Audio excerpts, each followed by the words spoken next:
السلام علیکم ورحمۃ اللہ وبرکاتہ۔ 14 رمضان المبارک 5 منٹ کے مدرسے میں بات کریں گے اسلامی تاریخ میں قرآن و حدیث کی روشنی سے سب سے پہلے ایمان لانے والوں پر۔ نبوت مل جانے کے بعد نبی صلی اللہ علیہ وآلہ وسلم نے تبلیغ شروع کر دی، اور چونکہ عرب میں صدیوں سے کفر اور شرک کی وبا پھیلی ہوئی تھی اور ہر شخص اس میں مبتلا تھا، اس لیے کھلم کھلا پیغام حق پہنچانا ایک مشکل کام تھا۔ لہٰذا نبی صلی اللہ علیہ وآلہ وسلم نے پوشیدہ طور سے لوگوں کو اسلام کی دعوت دی۔ عورتوں میں سب سے پہلے آپ کی ہمدرد اور غمگسار زوجہ محترمہ حضرت خدیجہ نے اسلام قبول کیا۔ مردوں میں آپ صلی اللہ علیہ وسلم کے بچپن کے دوست، تجارت کے ساتھی ابو بکر صدیق رضی اللہ تعالیٰ عنہ نے اسلام قبول کیا اور ایمان لے آئے، اور لڑکوں میں سب سے پہلے آپ کے چچا ابو طالب کے بیٹے حضرت علی ایمان کی دولت سے مالا مال ہوئے۔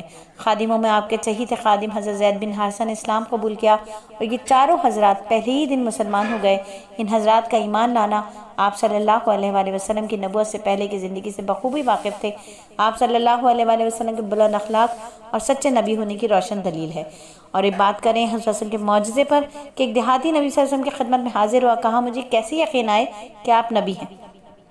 آپ صلی اللہ علیہ وآلہ وسلم نے فرمایا، اگر میں اس کھجور کے خوشے کو بلا لوں تو تم میرے نبی ہونے کو مان لو گے؟ اس نے کہا ہاں۔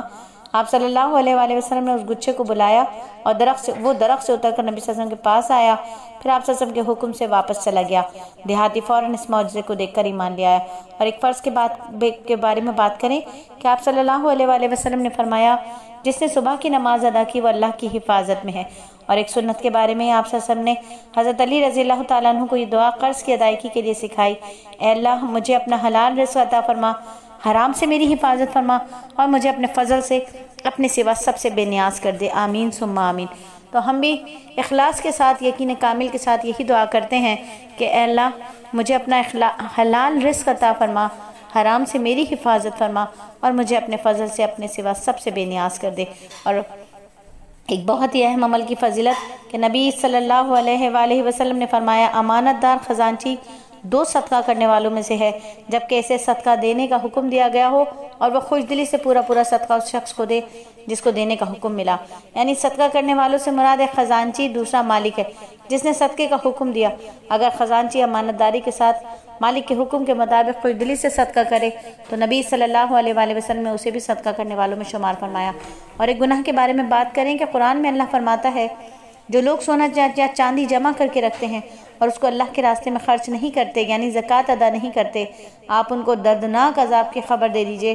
جس دن اس سونے چاندی کو آگ میں تپایا جائے گا، پھر اس سے ان کی پیشانی اور ان کے پہلوؤں اور ان کی پیٹھوں کو داغا جائے گا اور کہا جائے گا، یہی ہے وہ سونا چاندی جس کو تم نے اپنے لیے جمع کر لیا تھا، اب اپنے جمع کیے ہوئے کا مزہ چکھو۔ اور دنیا کے بارے میں اللہ تعالیٰ فرماتا ہے، مال اور اولاد یہ صرف دنیا کی زندگی کی ایک رونق ہیں، جو نیک اعمال ہمیشہ باقی رہنے والے ہیں وہ آپ کے رب کے نزدیک ثواب اور بدلے کے اعتبار سے بھی بہت بہتر ہیں، امید کے اعتبار سے بھی بہتر ہیں۔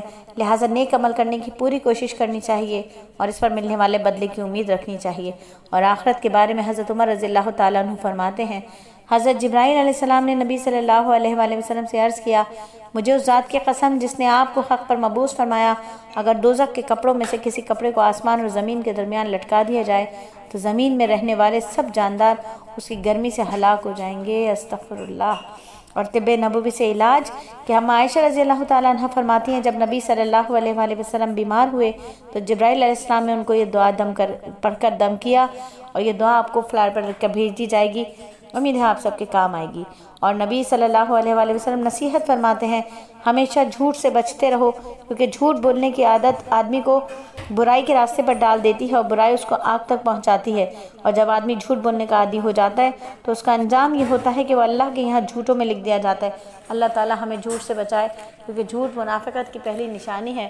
الحمدللہ 5 منٹ کا مدرسہ صرف اور صرف 4 منٹ 22 سیکنڈ میں مکمل ہوا۔